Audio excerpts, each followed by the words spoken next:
हमारे खास मुलाकात कार्यक्रम में आज हमारे साथ खास मेहमान हैं राजकीय संभागीय सार्वजनिक पुस्तकालय के अध्यक्ष डॉक्टर दीपक श्रीवास्तव जी। डॉक्टर दीपक श्रीवास्तव जी से जानेंगे पुस्तकालय के बारे में, इसके इतिहास के बारे में और किस तरह इसका संचालन होता है, इस बारे में उनसे बखूबी जानेंगे। साथ ही इनकी शिक्षा के बारे में जानेंगे, कहाँ से हैं और कब से इस व्यवस्था से जुड़े। आइए बात करते हैं डॉक्टर दीपक श्रीवास्तव जी से।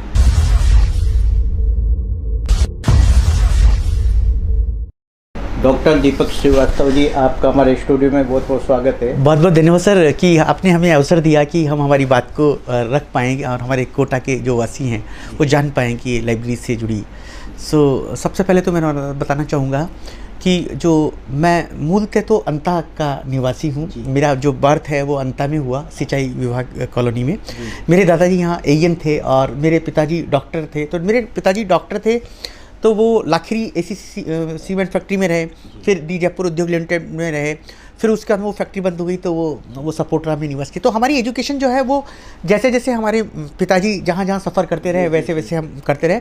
मैं राजस्थान यूनिवर्सिटी से टॉपर हूँ लाइब्रेरी साइंस का इन 1995, और जो बीएससी है वो भी टॉपर हूँ मैं गवर्नमेंट कॉलेज करौली से। मैं एमएससी हूँ आईटी में और पीजीडीएससी हूँ, एमएससी आईटी हूँ, एमटेक हूँ इंफॉर्मेशन टेक्नोलॉजी। और अगर हम लाइब्रेरी साइंस की बात करें तो हम लोग मास्टर ऑफ लाइब्रेरी साइंस मैंने भोपाल से किया, और जो एमफिल है वो केएसयू से किया, और पीएचडी जो है वो भी मैंने यहाँ झुंझुनू से किया। मेरा पूरा जो एजुकेशन है वो मतलब डिफरेंट प्लेसेस से हुआ। और आपको बड़ी खुशी होगी कि तो वर्ल्ड का जो एपेक्स बॉडी है IFLA, information and library association and institution, जो इफ्ला है उसके जो उसमें मेरा इफ्ला वॉल ऑफ फेम में अचीवर में नाम जुड़ा हुआ है, और जो वर्ल्ड के top 6 impact specialist library professionals हैं उसमें नाम जुड़ा हुआ है।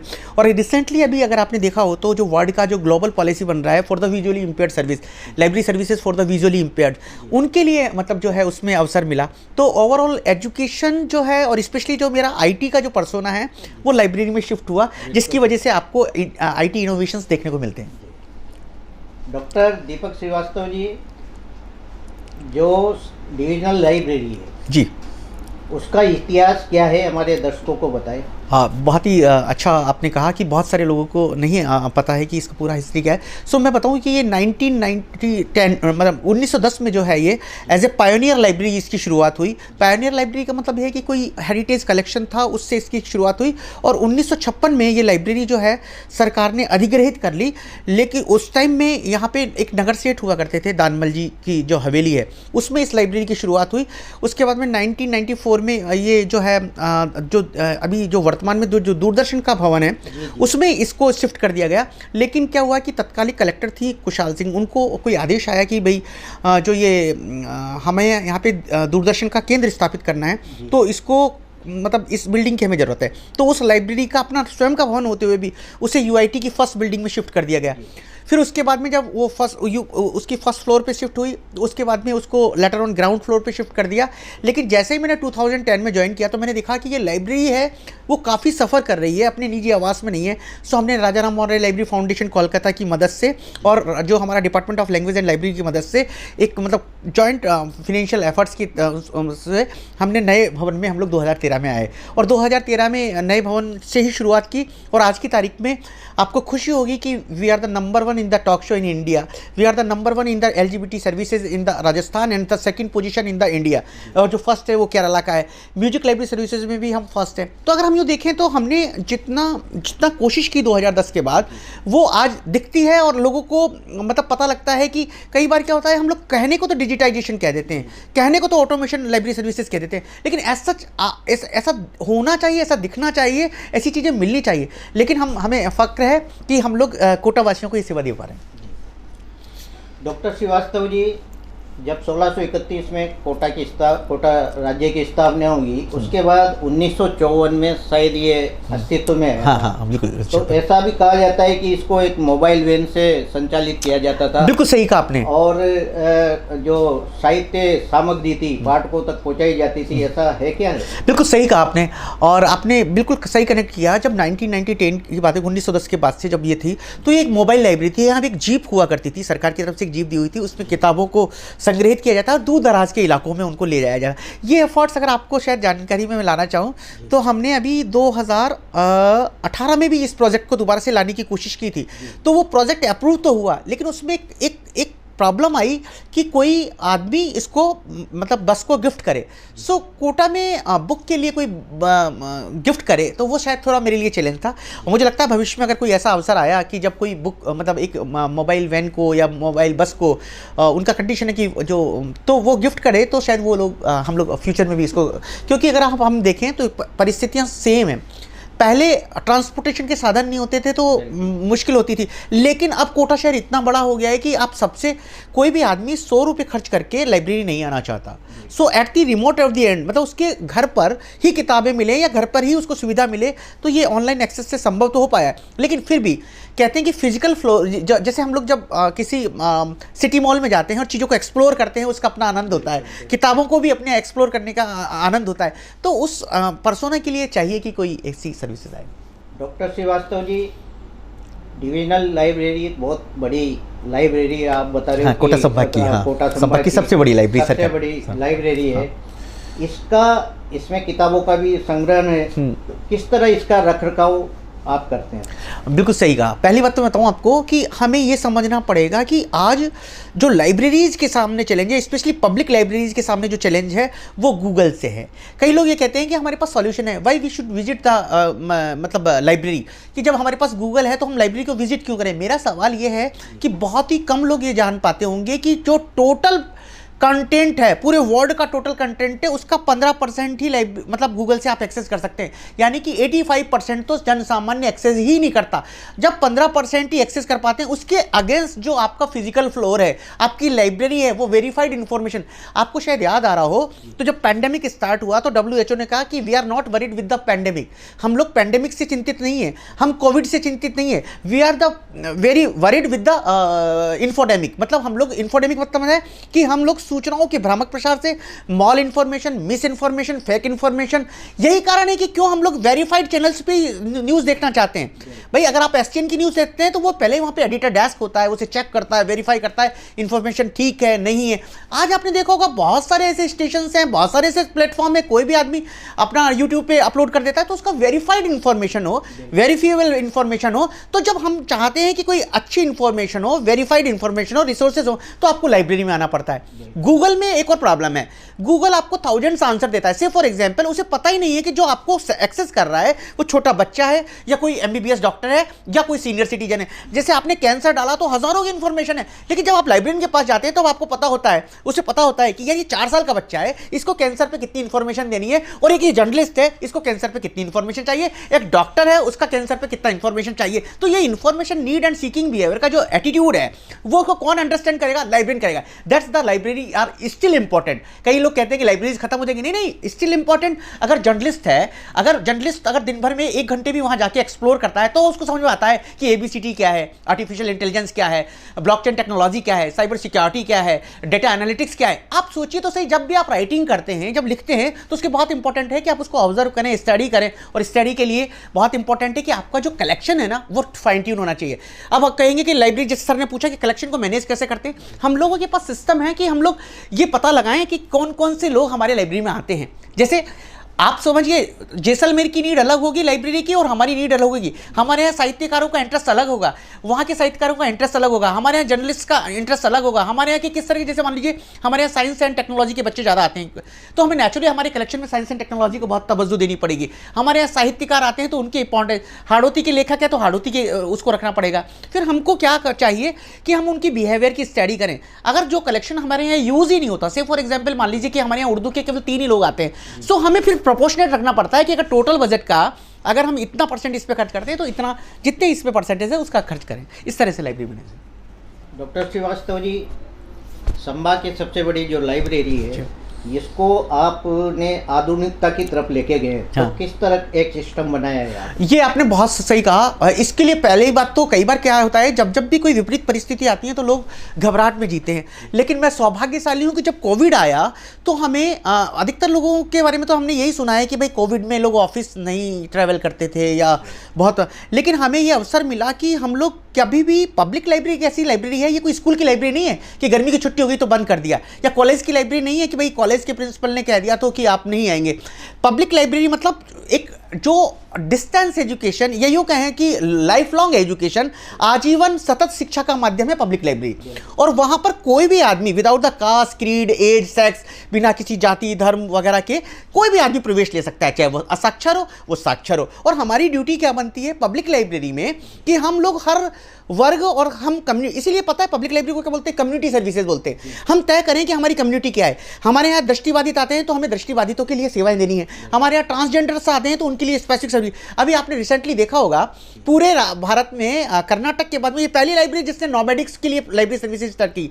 जो घुमंतु लोग होते हैं, जो कहीं अपना आशियाना नहीं बनाते, उनको कनेक्ट करने का काम करा। तो लाइब्रेरी की ड्यूटी बनती है कि जितने हमारी कम्युनिटीज़ हैं, जिस तरह की कम्युनिटी निवास करती है शहर में, उनके अनुरूप सेवाएं हम बनाएं और उनको सेवाएं दें। डॉक्टर श्रीवास्तव जी, इस लाइब्रेरी में कितनी पुस्तकों का संग्रह है और किस तरह मतलब किस हिसाब से उनको संग्रहित करें? बिल्कुल सही कह रहे हैं। तो मैं आपको बताया था अभी कि जब लाइब्रेरी के ऑटोमेशन की बात आती है तो हमारे पास आज की तारीख में जो लिविंग बुक्स है, लिविंग बुक्स मतलब जो जिनको कि आप एक्सेस कर सकते हैं, वो 73,677 किताबें हैं। और आपको बड़ी खुशी के साथ आज के दिन में शेयर कर रहा हूँ कि आज की तारीख में 73,077, मतलब बिल्कुल अभी इस टाइम जब बैठे हुए हैं, वो ऑनलाइन किताबें हैं। आप फिजिकली एक्सेस कर सकते हैं, फिजिकली उनको मतलब आप उसका डेटाबेस देख सकते हैं। यानी कि अब आप अपने घर पर भी जब घर से चल रहे हैं तो आप तय कर लें कि आपकी किताब लाइब्रेरी में अवेलेबल है, इशू है, रिटर्न है, बाइंडिंग में कहाँ है, ये सारा का सारा ऑटोमेशन हो गया। सो मुझे लगता है इसी वीक के एंड तक हम जो है कंप्लीट लाइब्रेरी ऑटोमेटेड हो जाएगी। डॉक्टर श्रीवास्तव जी, जो एक सामान्य पुस्तकें, उसके अलावा भी शाही समय की पुस्तकें या रॉयल बुक्स वगैरह, हाँ हाँ बिल्कुल, हमारे उसका संग हमारे पास रेयर बुक्स हैं, लगभग 1650 बुक्स हैं। वो जो 1965 से पहले की जो किताबें हैं, जो बड़ा रेयर कलेक्शन है, जिनकी कॉस्टिंग भी शायद मुझे लगता है कि 5 पैसे 2 पैसे होंगी, वो हमारा रेयर कलेक्शन है।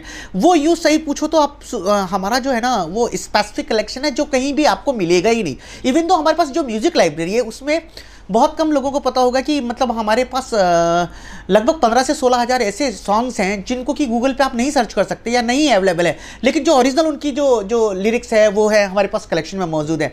और सबसे इंपॉर्टेंट ये है कि अभी हमने क्या किया है कि जो मैन्यूस्क्रिप्ट्स हैं, रेयर मैन्यूस्क्रिप्ट्स हैं, हम लोग उन पर भी काम कर रहे हैं, उनको भी हम लोग कलेक्ट कर रहे हैं। और उनके साथ क्योंकि क्या होता है कि अगर आप यूँ देखें तो हमारा जो रेयर कलेक्शन है, आज भी हम लोग जितने समृद्ध हैं, हमारी किताबें जितनी समृद्ध है, आपने देखा होगा इग्निका का उदाहरण देखा होगा। इग्निका में एक रेयर मैन्यूस्क्रिप्ट थी नेत्र प्रकाशिका करके, उसका जब ट्रांसलेशन करवाया तो पता लगा नेत्र से जुड़े हुए 100 से अधिक बीमारियों, जटिल बीमारियों का समाधान उसमें मिला। तो हमारे लिए अभी लाइब्रेरीज के लिए जो नेक्स्ट जो एज है, सबसे इंपॉर्टेंट ये है कि हमारे यहाँ जो विभिन्न भाषाओं में किताबें हैं वो हिंदी में अनुवाद हो। हमारा जो नेक्स्ट फेज रहेगा वो ये कोशिश करेंगे, और एक हिंदी ओसीआर, मैं बार बार कहता हूं कि हमारा कलेक्शन किसी भी भाषा में हो, लेकिन वो अल्टीमेटली तभी उपयोगी है जब किसी सामान्य जन के काम आ सके। और उसके लिए चाहिए कि हम लोग जो हमारा जो सोसाइटी के लोग हैं वो भी ट्रांसलेशन को प्रमोट करें, अनुवाद करें। क्योंकि जब तक कोई भी कलेक्शन इंपॉर्टेंट उसकी फिजिकल वो नहीं है, यू कांट बी, मतलब कि कहते हैं ना कि किताब के कवर से ये अंदाज़ा नहीं लगाया जा सकता कि इसमें क्या कुछ लिखा हुआ है, जब तक कि आप उसमें डूबेंगे नहीं। और डूबने के लिए क्या चाहिए, आपको अपनी निज भाषा में उसका, और ये बहुत खुशी की बात है कि हमारा भाषा विभाग है वो हिंदी को बहुत प्रमोट करता है, और इसीलिए हम लोग हिंदी के ज़्यादा से ज़्यादा कलेक्शंस को लोगों के सामने रखते हैं। संभागीय जो लाइब्रेरी है सर, उसमें कितनी तरह के अखबारों का आप संकलन रखते हैं? हाँ बिल्कुल सही कहा आपने। हम लोग लगभग जो है 62 मैगजीन्स और अखबारों को हम लोग मतलब मंगाते हैं। ये जो जो मैंने आपको बताया है ये तो सरकार के तौर पे मतलब कि हम लोग उसको क्या है एनुअली हम मतलब जो हमारा एक टेंडर प्रोसीजर होता है जिसमें हम हमारे जो रीडर्स हैं उसकी जैसे कि मान लो कि राजस्थान पत्रिका हो गया, दैनिक भास्कर हो गया या राजदूत हो गया, ये जो भी लीडिंग पेपर हैं जो उनको सबको एक बार ट्यून ऑन करते हैं और उसको खरीदते हैं। इसके अलावा भी हमारे पास कई ऐसे पेपर्स हैं जो मतलब वो फ्री ऑफ कॉस्ट हमको रिसीव होते हैं। तो पेपर्स बहुत सारे हैं, दी हिंदू को भी हम लोग मंगाते हैं। क्यों? क्योंकि अगर हम लोग हमारे यहाँ पे अभी एक चीज़ आपने देखी होगी, पूरे भारत में एक बदलाव सा आया है कि अधिकतर लाइब्रेरी का जो यूज़र है ना वो कॉम्पिटिटिव एग्जाम के जो एस्पिरेंट्स हैं, जो प्रतियोगी परीक्षाओं की तैयारी कर रहे हैं, उनकी संख्या बहुत बड़ी है। और स्पेशली इसके कारण ये नहीं है कि उनका लाइब्रेरी की तरफ रुझान बढ़ा है, बल्कि मेरा अपना पर्सोना ये है कि अब हमारे जो घर हैं वो छोटे होते जा रहे हैं, श्रिंक होते जा रहे हैं, 2 BHK 1 BHK। तो उनको एक स्पेस चाहिए और एक ऐसा स्पेस चाहिए जहाँ पे एनवायरनमेंट हो। लाइब्रेरी के लिए मैं हमेशा कहता हूँ कि library, why the library is important because of the environment. आप सोचिए मंदिर जाते ही आपको क्यों लगता है कि मैं हनुमान चालीसा पढ़ूँ, आपको मस्जिद जाते ही क्यों फील आता है कि मस्जिद जाऊं। तो ठीक वैसे लाइब्रेरी में जाते ही आपको लगता है कि ये लर्निंग एनवायरनमेंट है, लर्निंग टेम्पल है। यहाँ आते ही सब कुछ शांत हो जाता है, यहाँ आते ही सारी चीज़ें मेंटल हेल्थ ठीक हो जाती है। तो ये करना सर, इसमें जो अन्य भाषाओं की भी पत्रिकाएँ आती हैं। हाँ, इसमें उर्दू की भी पत्र पत्रिकाएँ आती हैं और क्या कहते हैं हाड़ौती के भी आते हैं, कृषि के भी आते हैं, मतलब डिफरेंट जो भी जॉनर के। और एक चीज़ मैं हमेशा कहना चाहूँगा कि कोई भी पब्लिक लाइब्रेरी होती है ना वो सार्वजनिक पुस्तकालय है। और सार्वजनिक पुस्तकालय की स्ट्रेंथ क्या होता है, वहाँ का शहर, वहाँ के आम लोग। अब वो पूछेंगे आप कैसे, वो इसलिए सर कि आप सोचिए कि अगर कोई साहित्य जो आपने पढ़ लिया है और सरकार के पास इतना पैसा तो नहीं होता कि हर चीज़ को वो खरीद के आपको दे, तो सरकार सार्वजनिक पुस्तकालयों को समृद्ध कौन बनाता है, वहाँ का एक आम आदमी। और आम आदमी को चाहिए कि अगर आपके पास 10 किताबें हैं और उसमें से 3 किताबें आपने पढ़ ली हैं या अब आपके उपयोगी नहीं है, तो दान दें लाइब्रेरी को, समृद्ध हो। क्योंकि आप सोचिए सार्वजनिक पुस्तकालय है, सार्वजनिक चीज़ें तभी समृद्ध होंगी जब आमजन उसको एक बार बार केवल ये अपेक्षा करना कि सरकार इसके लिए करेगी, तो उसकी कुछ सीमाएं हैं, उसकी कुछ लिमिटेशंस है। तो मैं तो जितने भी साहित्यकार हैं उनको हमेशा जब भी, अच्छा यही कारण होगा कि आपने देखा होगा कि हम टॉकिंग शो में नंबर 1 है। क्यों नंबर 1 है? हम लोग जब भी कोई साहित्यकार आता है तो हमारे लिए तो भगवान आता है। आप सोचिए, हमारे लिए जर्नलिस्ट आता है तो हमारे लिए भगवान आता है। क्यों मैं ऐसा कह रहा हूँ? इसलिए ऐसा कह रहा हूँ कि ये ऐसे लोग हैं जो डायरेक्ट यूज़र हैं हमारे, डायरेक्ट हम उनको चाहिए। एक सोचिए सही, एक जर्नलिस्ट जब कोई आर्टिकल लिखता है, मुझे आज भी मतलब मैं किसी पॉलिटिशियन की तो नहीं कहूँ, लेकिन अगर हम देखते हैं कि हमारी जो तिरुवनंतपुरम लाइब्रेरी है उसमें डेली बेसिस पे जब भी टाइम मिलता है तो शशि थरूर जी जो है वहाँ पे लाइब्रेरी विजिट करते हैं। सो अमेरिका वगैरह में वहाँ पे जो है वो लोग अपना कार्ड दिखाते हैं कि we are the visitor of the library. Means इसका मतलब उनको गर्व होता है कि मैं लाइब्रेरी जाता हूँ, मतलब वो आपका चरित्र भी बनता है, आपका सर्टिफिकेट भी बनता है। सो हमें चाहिए कि जितने भी लोग जो मानसिक स्वास्थ्य की दरकार करते हैं वो लाइब्रेरी विजिट करें, क्योंकि लाइब्रेरी का पर्पस कमाना तो बिल्कुल नहीं है, ये तो फ्री ऑफ कॉस्ट है, without the age, caste, creed, बिना किसी जाति धर्म, हर चीज़ की एक लिमिटेशन है। स्कूल जाएंगे तो वो पूछेगा आपसे कि 10वीं क्लास में एडमिशन लिया है तो 10वीं की किताब देगा आपको, और उसको उसके बाद जब पास कर लेंगे तो निकाल देंगे। लेकिन पब्लिक लाइब्रेरी क्या है, आजीवन आपको, कोई भी हो, आप किसान भी हो या साइंटिस्ट हो, हमारे लिए सारे बराबर। लेकिन इसके लिए बहुत अच्छी पब्लिक लाइब्रेरी है। हमें ये समझना पड़ेगा कि किसान की नीड क्या है, जर्नलिस्ट की नीड क्या है, डॉक्टर्स की नीड क्या है, इंजीनियर्स की नीड क्या है, कितने इंजीनियर्स आते हैं, कितने डॉक्टर्स आते हैं, कौन नहीं आते, उनके लिए हमें क्या प्रयास करने पड़ेंगे। ये लाइब्रेरी का काम है कि वो उसको एक तरह से डेटा रेडी करे और तब एक्सेस करे कि यार ये क्यों नहीं कनेक्ट हो रहे। आपको मैं बताऊं 2013 की बात है सर, एक छोटा सा उदाहरण बताऊं कि जब हम नवीन भवन में गए तो हमें पता लगा कि नवीन भवन से बच्चे नहीं जुड़ पाए, मतलब छोटे बच्चे नहीं आ पाए। तो मैंने सबसे पूछा कि यार ये बच्चे क्यों नहीं आ पाते, तो हमने समझा कि शहर में अधिकतर बच्चे जो हैं वो पढ़ते हैं मतलब CBSE स्कूल में। CBSE स्कूल के बैग का ही बोझा, मतलब इतना बर्डन होता है कि वो नहीं चाहते कि मतलब कि और कोई किताब पढ़ पाए या एंटरटेनमेंट लिटरेचर नहीं पढ़ाए। तो हमने क्या किया कि इनिशियली एक स्टेप लिया कि क्यों ना हम इनकी ही प्रॉब्लम का सॉल्यूशन बन जाएं। तो हमने क्या किया कि हमने एक ईमेल एड्रेस हेल्पलाइन चालू किया कि जिस किसी को भी अपने प्रोजेक्ट, मुझे पता लगा कि एक तो ये किताबों में बिजी रहते हैं और दूसरा इनको प्रोजेक्ट दे देते हैं तो इसमें बिजी रहते हैं। तो हमने सब स्कूल्स में ईमेल हमारे पोस्ट करा दिया लाइब्रेरी का कि जिस किसी भी बच्चे को प्रोजेक्ट बनाना हो तो हमसे मदद लें। तो उससे क्या फायदा मिला कि बच्चे हमको हेल्प, उनके पेरेंट्स परेशान होते थे। जैसे मान लो कि डिजास्टर मैनेजमेंट पे एक बच्चे की रिक्वेस्ट आई तो हमने उसको भेजा, तो वो हमारे पास डिजिटल स्टैक भी हो गया, हमारे पास कंटेंट भी हो गया, और वो लड़के को लगा कि यार ये लाइब्रेरी तो बड़ी हेल्प करती है। तो उसके पापा के साथ वो मिलने आया, सेकंड डे वो मेंबर भी बना। सो हमें क्या चाहिए, हम लोग किसी को डिनाई नहीं करें। आज की तारीख में अगर आप ये सोच के लाइब्रेरी चला रहे हैं कि साहब कोई हमारे घर हम तब सर्विस करेंगे स्टार्ट कि जब हमारे पास कोई आएगा। जब दृष्टिबाधितों की पुस्तकालय सेवा स्टार्ट की थी तो वो एक भी मेंबर नहीं था, लेकिन जब प्रचार प्रसार के माध्यम से या हम लोगों ने हमारी सेवाएं स्टार्ट की, आज देखें कि लगभग 31 या 32 मेंबर दृष्टिबाधित जो हैं वो हमारे यहाँ के लाइब्रेरी के मेंबर हैं। और सबसे बड़ी अच्छी बात यह है कि राजस्थान में जितने भी लाइब्रेरीज ने दृष्टिबाधित पुस्तकालय सेवा चलाई उसमें असिस्टिव टेक्नोलॉजी का मैक्सिमम जो यूज़ है वो हम कर पा रहे हैं। या यूँ कहें हम लोग असिस्टिव टेक्नोलॉजी को इंट्रोड्यूस करवा रहे हैं, और उसका फ़ायदा ये मिल रहा है कि जब जब आप कोई नई सर्विस बनाते हैं ना सर, तो उसमें सबसे इंपॉर्टेंट क्या होता है कि बनाते आप एक आदमी के लिए हैं, लेकिन उसके बेनिफिट जो है दूसरे के। वो कैसे? हमने ऑडियो बुक्स स्टार्ट लाए तो ऑडियो बुक्स का मतलब ये था कि यार वो देख तो पाते नहीं है तो सुन पाएंगे, लेकिन बाद में हमें पता लगा कि दृष्टिबाधितों के लिए नहीं, वो वरदान साबित हो गई सीनियर सिटीजन्स के लिए, क्योंकि वो लोग चश्मा लगाते थे, उनको तो पढ़ने में दिक्कत होती थी, लेकिन अब सुनते हैं और आराम से एंजॉय करते हैं। सो हमें ये देखना है कि एक जब सर्विसेज इंट्रोड्यूस कराते हैं तो उसके बेनिफिशरीज भी बहुत सारे होते हैं। तो कभी भी हम जब अगर हमने ये मन बना लिया कि वो तो आते ही नहीं है तो नहीं करेंगे, नहीं नहीं, आपको ठीक वैसे ही बिहेव करना है जैसे कि सिटी मॉल के जो कोई किसी स्टोर वाले करते हैं। आप किसी नई चीज़ को इंट्रोड्यूस कराओ तो एक दो बार वो पूछेंगे कि सर ये चीज़ क्या है, ये मशीन क्या है, ये टेक्नोलॉजी क्या है, ये प्रिंट डेसिबल्स के लिए क्या है, तब लोग कनेक्ट होंगे। तो हमारा काम है नई नई सर्विसेज स्थानीय लोगों की आवश्यकताओं के अनुसार बनाएं और उनको समृद्ध करें, स्पेशली मानसिक स्वास्थ्य का उनका ध्यान रखें। डॉक्टर श्रीवास्तव जी, इस डिविजनल लाइब्रेरी में कितने सदस्य हैं?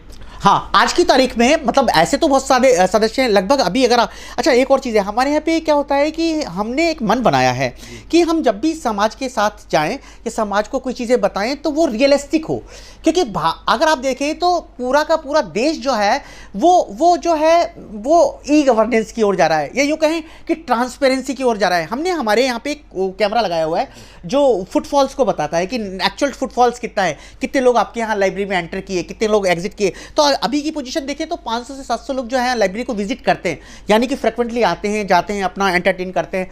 तो उसके बावजूद जो कि ये तो हमने बताया फुटफॉल 2800 रजिस्टर्ड मेंबर हैं, ये शायद राजस्थान में सबसे ज़्यादा सर्वाधिक लाइब्रेरी के रजिस्टर्ड मेंबर्स हैं। डॉक्टर श्रीवास्तव जी, जैसे मैं आपकी लाइब्रेरी का मेंबर नहीं हूँ, हाँ। तो किस तरह मैं बन सकता हूँ, या एक आम आदमी किस तरह सदस्य बन सकता है? Very simple. पहली बात तो यह है कि मैं ये कह रहा हूँ कि ये लाइब्रेरी जो है वो फ्री एक्सेस है, यहाँ पे इसकी कोई फीस नहीं होती। सिंपली 150 रुपये। इसलिए क्या होता है, आप एक चीज़ समझ लीजिए, जब जब कोई पब्लिक स्पेस बनाया जाता है या सार्वजनिक सेवाएं दी जाती हैं, चाहे लाइब्रेरी कोई भी हो, तो उसमें सबसे इंपॉर्टेंट ये है चेक एंड बैलेंस। कल को कोई इर्रेलेवेंट चीज़ नहीं हो जाए, या कोई गलत आदमी लाइब्रेरी में ना आ जाए, या यूँ कहें कि एक आदमी जो पेशी से छूट के आया वो हमारे यहाँ पे एंटर कर दिया। अगर कोई चेक एंड बैलेंस नहीं है तो कैसे चीज़ों को आप कंट्रोल करेंगे? तो हमने जो है केवल एनुअल फीस है 150 रुपये साल भर की, तो वो बहुत बड़ी फीस नहीं है। आप ये सोचिए कि अगर साल भर के लिए 150 रुपये है तो वो केवल एक चेक एंड बैलेंस है, जिससे वो आदमी आए, उसको पता लगे लाइब्रेरी के रूल्स क्या हैं, उसके रजिस्ट्रेशन के। और 1000 रुपीज़ लाइफ मेंबरशिप है जो पूरे जीवन भर रहती है, और 1000 रुपीज़ सर क्वेश्चन मनी है। क्वेश्चन मनी जब भी आप पुस्तकालय छोड़ते हैं तो वो रिफंडेबल है, वो वापस चला जाता है।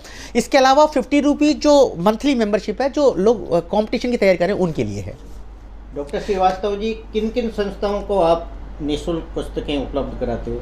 सर मैं आपको बताऊँ कि पहली बात तो ये संस्थाओं को तो हम कोई भी निःशुल्क किताबें जेल में या हाँ ऐसे जब भी कोई नीड आती है तो हम लोग उनको फ्री ऑफ कॉस्ट क्या उसमें एक तरीका है। अभी जैसे मान लो कि पुलिस सेंटर ने बोला कि हमको ये जो है किताबें आप फ्री में दे दें।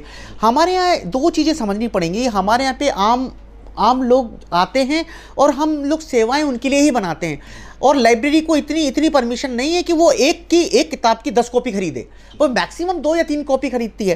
तो हम लोग क्या करते हैं कि उनके कोई लेटर आते हैं तो उसके बिहाफ पे उनको इशू कर देते हैं। और क्यों? क्योंकि सबसे इंपॉर्टेंट ये है कि जब भी आप कोई सर्विसेज दे रहे हैं तो आपको ये इंश्योर करना है कि ये जो प्रॉपर्टी है वो गवर्नमेंट की प्रॉपर्टी है, इसमें लॉस ना हो। कई बार आपने देखा होगा कि स्कूल में तो स्कूल का प्रिंसिपल टीसी रोक देगा कि भाई मत दो इसकी टीसी, इसकी लाइब्रेरी किताबें। कॉलेज में भी उसका प्रिंसिपल उसको मना कर देगा कि भाई इसकी किताबें दो। पब्लिक लाइब्रेरी में अब आप बताइए कि केवल गारंटी या किसी के सामान्य कह देने से किताबें अगर कुन्हाड़ी से, मैं 2 बार तो कुन्हाड़ी नहीं जा सकता, और फ़ोन को स्विच ऑफ कर लिया तो क्या कर लेंगे? तो that's why we are having the procedure कि एक छोटा सा प्रोसीजर तो वो ऑप्ट करे ताकि उसे पता लगे कि अब मैं लाइब्रेरी का मेंबर हूँ। डॉक्टर श्रीवास्तव जी, इस लाइब्रेरी में अब क्या क्या आप विकास के कार्य करा रहे हैं। बिल्कुल सही कहा आपने। अभी मैंने आपको कहा कि ये जो सौगात थी लाइब्रेरी ऑटोमेटेड हो गई है। अभी हम लोग जो सेकंड फेज में डिजिटाइजेशन का वर्क करेंगे। और तीसरी बात ये है कि अभी हाल ही में मतलब जो है हमने वाईफाई इनेबल्ड रूम के लिए 42 लाख रुपए सैंक्शन हुए हैं। तो वो अभी आपने शायद इस खबर को इससे पहले भी एक कोई खबर एसटीएन ने दिखाई थी। तो वो हम लोगों को वाईफाई इनेबल्ड रूम में क्या होगा कि जितने हॉटस्पॉट्स तैयार करेंगे, सो आपको no need to connect with the wifi. और वो जैसे जैसे आप एंटर करेंगे तो आपका लैपटॉप जो है ऑटोमेटिकली पावर ऑन हो जाएगा। और उसका फ़ायदा ये मिलेगा कि जो हमारे जो मूक्स है, मैसिव ओपन ऑनलाइन कोर्सेज है, या गवर्नमेंट के जो डिजिटल कंटेंट्स हैं, उनको फ्री एक्सेस वो कर पाएंगे। इसके अलावा जो है हम लोग, मैंने बताया कैपेसिटी डेवलपमेंट के लिए भी हम लोग प्रोग्राम्स कर रहे हैं।